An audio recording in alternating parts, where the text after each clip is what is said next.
My parents always favored my golden child sister until I discovered she might not be my dad's daughter. Then everything changed. My older sister, Evelyn, has always been the golden child, the one who could do no wrong in our parents' eyes. I, Liam, 28, have always been the other one, the shadow, constantly compared to her. From childhood, it was endless. Evelyn got straight A's, I got B's. Evelyn was a star athlete, I was on the debate team. Even when I excelled in debate, it wasn't as good as her perfect batting average. She's 32 now, and the constant comparison is still going strong. I don't mean to sound bitter, but it's hard not to be. Our parents have always been very outwardly focused, always concerned about appearances and accolades. Evelyn, with her doctor husband, expensive house, and the cute kids, fits their perfect vision. They literally beam when they talk about her. But whenever they talk about me, it's in hushed, concerned tones. My job as an archivist isn't prestigious enough. My lack of a wife is a source of constant worry. This has gone on my whole life, but it was never more glaring than during Mom's birthday last week. Evelyn threw a huge party at her place. My contribution was a framed picture of Mom and Dad that I had spent a month carefully restoring because it was falling apart due to age. But the only reaction I received was Mom saying, "Oh wow, how sweet, honey." Evelyn gave her a diamond necklace, and everyone swooned. When they announced the party gifts, Dad literally started chanting diamond necklace, as if I hadn't even bothered. During the dinner party, everything was about Evelyn. Her new renovations, her recent promotion, her adorable children's accomplishments, even what her perfect husband did at work. It was Evelyn this and Evelyn that.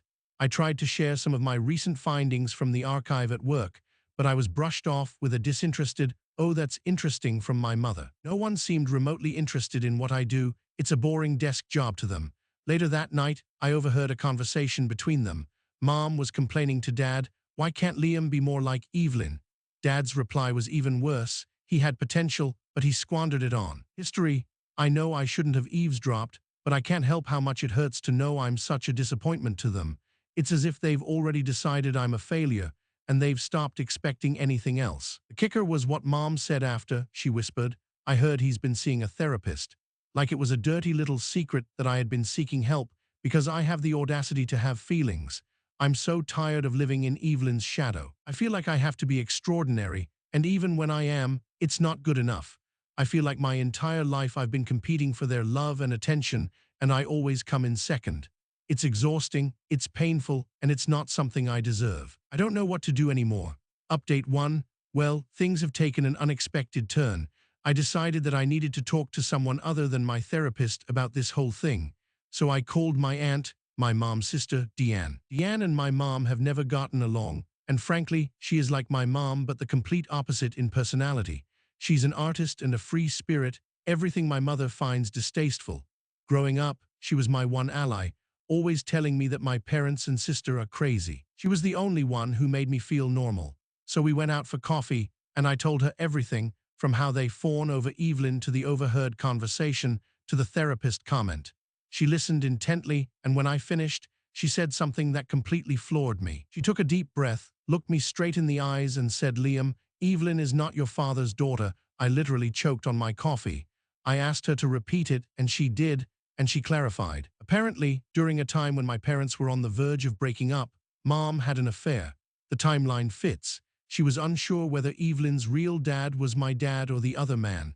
She decided to never get tested and didn't tell a soul. Deanne had suspected something, and after years of watching the blatant favoritism towards Evelyn, she had confronted Mom about it.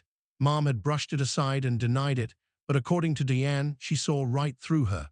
After hearing that, everything suddenly made sense. The relentless push for Evelyn to be perfect, the constant comparison, it was all fueled by my mother's guilt and anxiety about her secret. Maybe she subconsciously feels that she has to overcompensate with her love and affection. That would explain why she would never criticize her. It's not because Evelyn is perfect, but because she's the embodiment of my mom's carefully constructed lie. I'm still reeling from this revelation. It's a lot to process, and honestly, a little too out there. On one hand, I feel betrayed by them. On the other hand, my entire life story was just rewritten. Now the constant unfairness I've always felt makes sense. It's not just me. It was built into the foundation of our family. I need some time to make sense of all of this, but I also feel a strange sense of clarity about it. Like for all these years, I thought I was the problem, but turns out it was never me all along. I just have to figure out what I want to do with this information.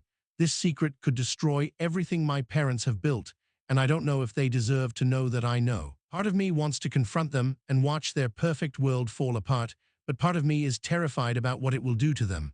Update 2. The past week has been a whirlwind of emotions.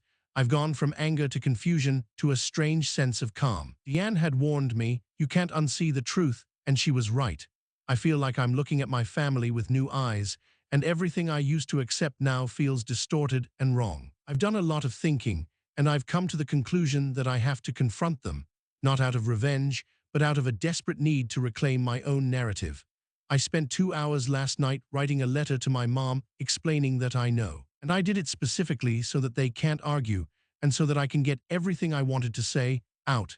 I also included my concerns for how this entire lie has made her favor Evelyn so hard, which hurt me over and over. I didn't send the letter to my dad because I don't want to hurt him unnecessarily. I know that my mother has probably been lying to him for the majority of their relationship. I had planned to deliver it in person this Sunday, but what happened tonight has moved things up. I arrived home from work today to find my mother waiting on my doorstep. She looked worried and tired, and she invited herself in without saying anything. After a while, she said, I know you went to see Deanne. I was immediately tense and asked her how she knew. She told me that my sister, Evelyn, has gotten closer to Deanne and that she had told Evelyn about the coffee date. Evelyn called my mom, saying that I was trash-talking them behind their back, and here we are. I was fuming.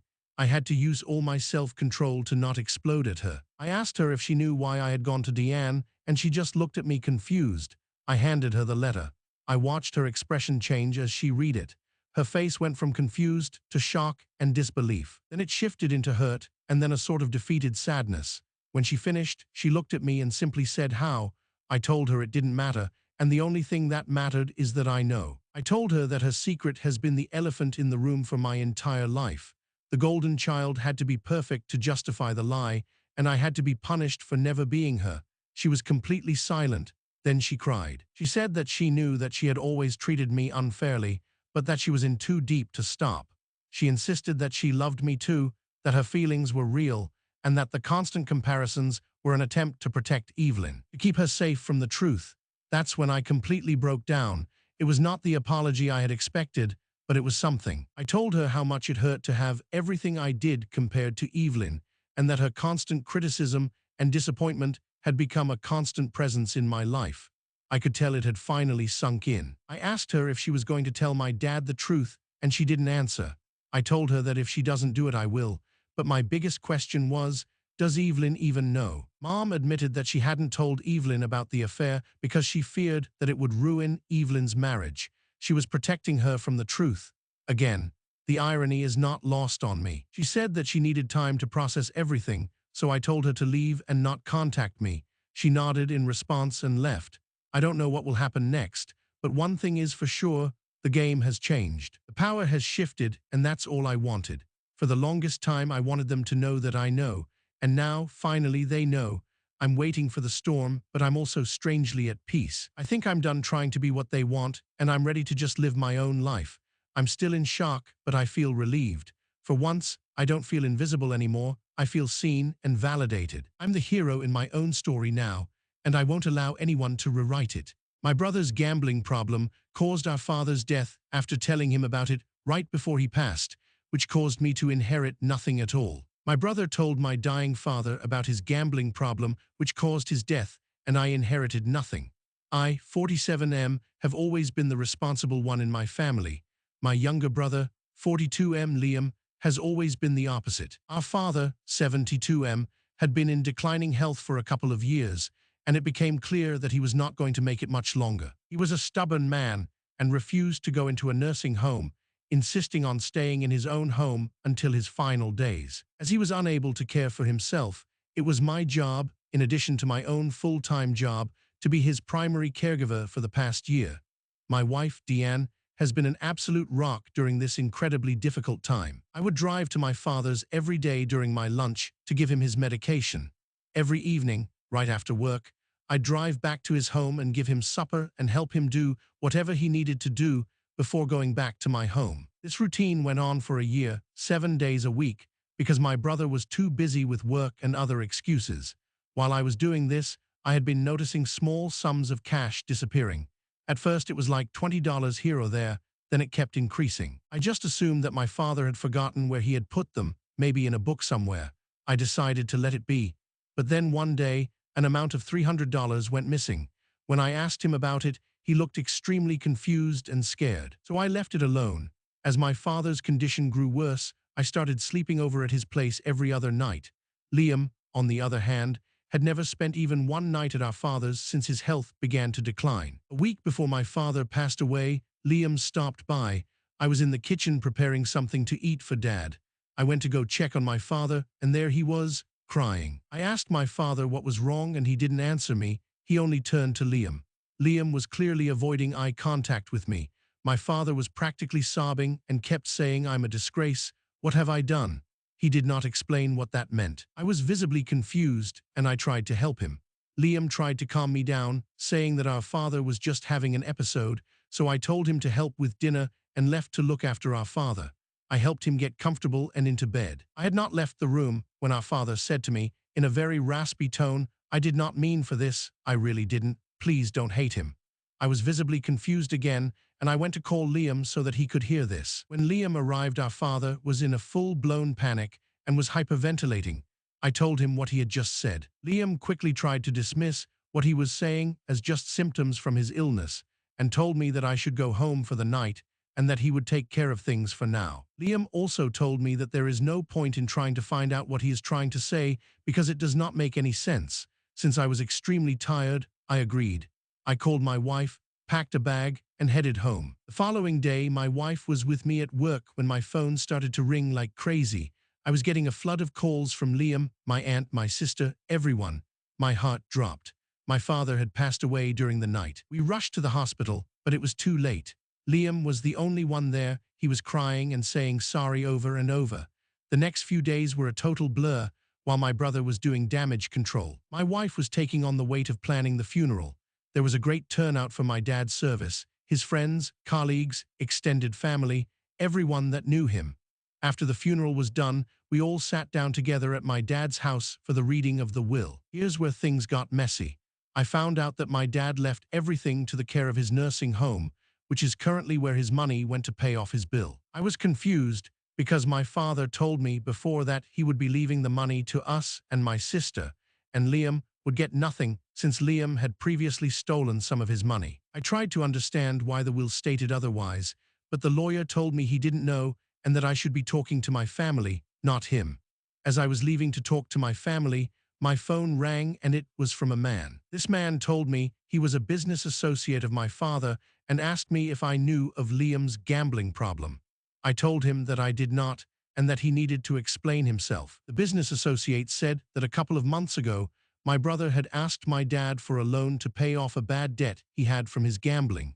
My dad refused. It seems like my father agreed to pay half of his debts because the amount of money he was going to pay was half the total debt, but Liam insisted on getting all of it.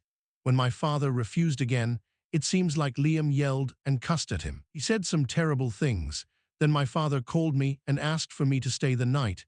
I did not. Apparently after that, he changed his will to give all his assets to his care home. Liam somehow got wind of this and went to my father while I was gone. I couldn't believe it. I started shaking so bad from the anger I was feeling that I had to sit down.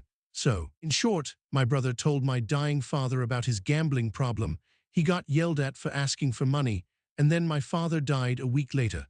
My father died being mad at him. I have no idea how much Liam knew about the will, but now I believe that Liam was saying sorry over and over because he knew he had ruined everything. Update 1. The aftermath has been brutal. I've barely slept or eaten since I posted. My wife has been a tremendous help. My family is completely split over this. My sister, 45F Sarah, is livid with Liam. She's also upset with me for not seeing the signs and telling her about the disappearing money. But then again, how can I tell her if I don't know about it myself? She's right to be mad though. I feel extremely guilty and stupid for not noticing that sooner. She is the one that pointed out that my brother had a new car this past month that he is still bragging about. A new car he bought with all the stolen cash from my father. I confronted Liam about everything, about the stolen cash, his gambling addiction, the lies and all of that. He didn't deny it. I asked him what he did to make our father die mad at him, and he didn't answer. He only said sorry again. I told him to not apologize to me, and that he needs to apologize to our dad. Liam said that what he did was wrong and that he couldn't help it. I told him that all of our family should go no contact with him, since this is not only disgusting, but also incredibly disrespectful towards our dad and our entire family. I also told him that he is a disgrace to my family. My wife, though, has cautioned me to take a step back before making any big decisions, especially when I'm not in the right state of mind. This is wise advice. However, it's hard to think rationally when you're dealing with a person who could do something so despicable. My sister believes that we should disown him and that he shouldn't even show his face at the funeral. It's an intense feeling, and I don't know how to deal with it. My father's former business partner, who called me, sent over some documentation showing my brother's gambling problem and the amount of money he owes.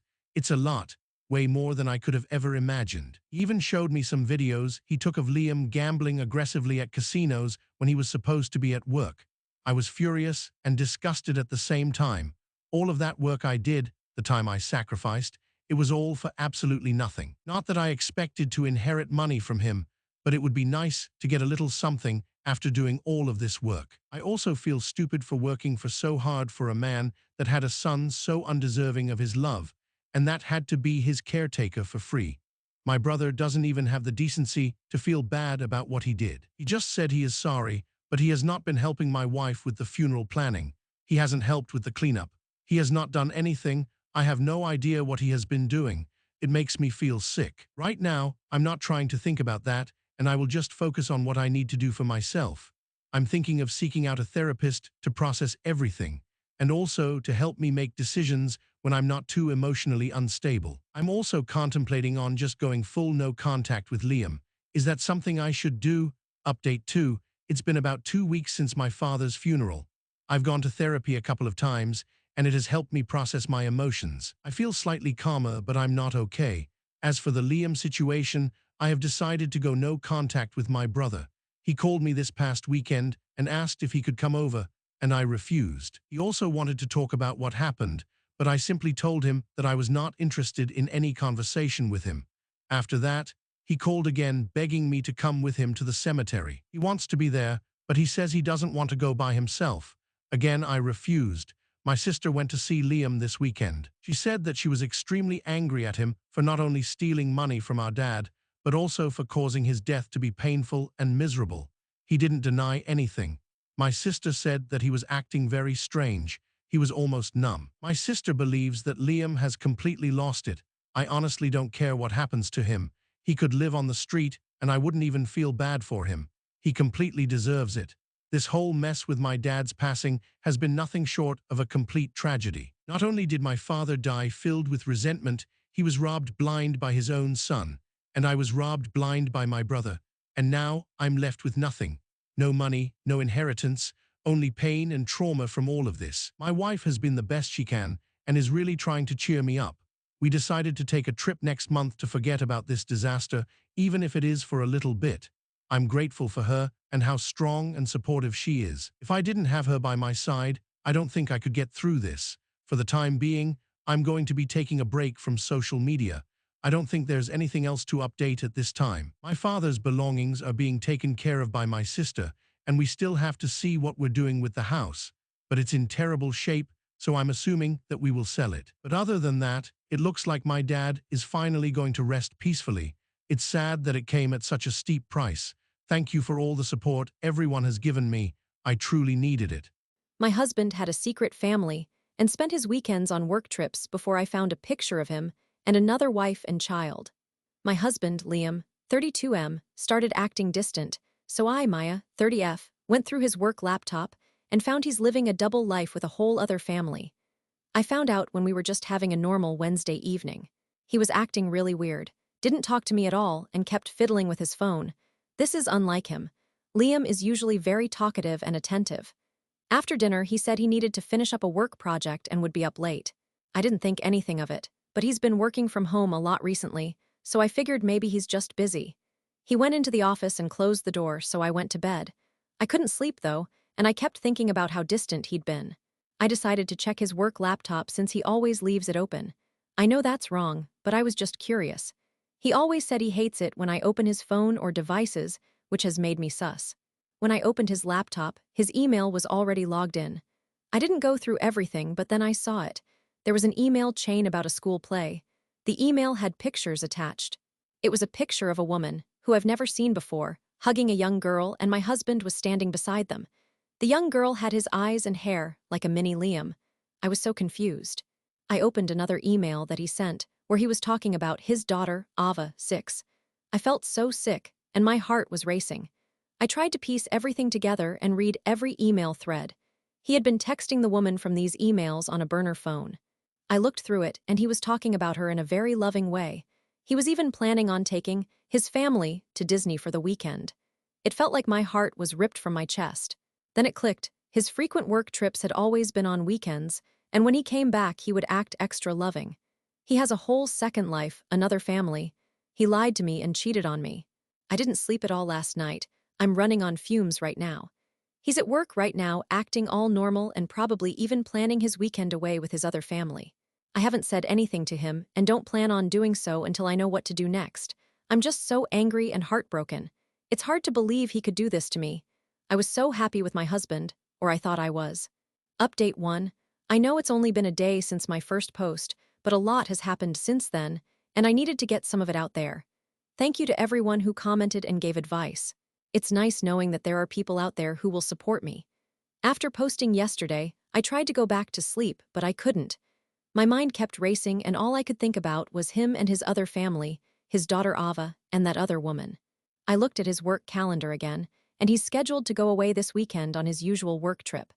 This confirms that his other family is actually real. I can't believe this is actually my life. It's like something you see on TV, not something you expect to actually happen to you. He came home for dinner and didn't seem any different. He asked me how my day was, and then went on about his day. I just kept nodding and smiling. I really wanted to scream at him, but stayed calm. Then he made up some lie about having a meeting in the city so he would be back later than usual tonight. I nodded again. He didn't even notice my reaction. I really wanted to confront him, but I know that's not the right thing to do just yet. I needed more proof. I took your advice and contacted a lawyer who told me to gather as much proof as possible. I will start to do that slowly. He should be home late tonight, so it'll give me time to plan my next move. I did get an STD test, and I should have results by the end of the week. This is the biggest betrayal I have ever experienced, and I don't know how to even process this. He's been so good at lying to me, I am disgusted. Update 2. I spent the night making plans. I called in sick today and used all of my vacation time so I can focus on this. Yesterday, after Liam left for his fake meeting, I packed a bag, wrote him a letter, and left. I booked myself an Airbnb for the next few weeks, since I'm definitely not going to stay at home and sleep in the same bed as that man. He texted me last night asking if I was okay, and I replied that I was at my sister's. I know that my plan was not to reveal anything just yet, but I don't have the willpower to sit and act normal. This morning, while Liam was at work, I went to our house and printed out all of the emails and text messages that proved everything. I gathered every email where he mentioned the other woman, all the pictures I found on his phone, the messages on his burner phone, and the texts to that woman. I put it all together and put it in an envelope. He's going to get the full picture of what I found out, and he won't be able to play dumb. While I was in the house, I grabbed my personal things, pictures, and my dog. He loves the dog, so this is going to be another thing he loses. After leaving the house, I went back to my Airbnb to rest. I don't know what he's going to do when he comes home and finds out, but I don't care. He deserves whatever is coming to him. He really did me dirty, and he thought he would never get caught. He thought that I would never find out. I feel like I don't know who this man even is. He is such a monster. He hasn't tried to call me after my text, but I'm sure he's planning his next lie to try and get me back. That is never going to happen. Update 3. Last night, I dropped the letter and the evidence off at Liam's work, so he could have a nice surprise when he got in this morning. I really felt a sense of satisfaction as I walked away from his building. He called me this morning at exactly 8 a.m., just screaming and cursing at me and asking how I could do this to him. I told him that I should be the one asking him that question. He then said it wasn't what it looked like, and then he said it was a mistake and that he was going to break things off with her and that he loved me. That's when I hung up. He then called back and said he was sorry and kept begging for me to pick up the phone. Then he started calling and texting nonstop, saying how desperate he was for me to talk to him. He even drove to the Airbnb, but I told the security guard to not let him in. Honestly, it felt really good seeing him so worked up. After a while, he just gave up. I'm sure the other woman found out because she hasn't been seen at her usual spots. I think this will blow over soon enough, and both his other wife and I will move on from this creep. This whole situation has been such an emotional roller coaster, but I'm ready to put it all behind me. I feel stronger than ever. He really thought he could get away with it. I'm not letting him destroy my life. The lawyer I spoke to called me back with good news. We will be filing divorce papers next week and going to court by the end of the month. My dog and I will have our lives back soon, and that's the only thing that I care about right now.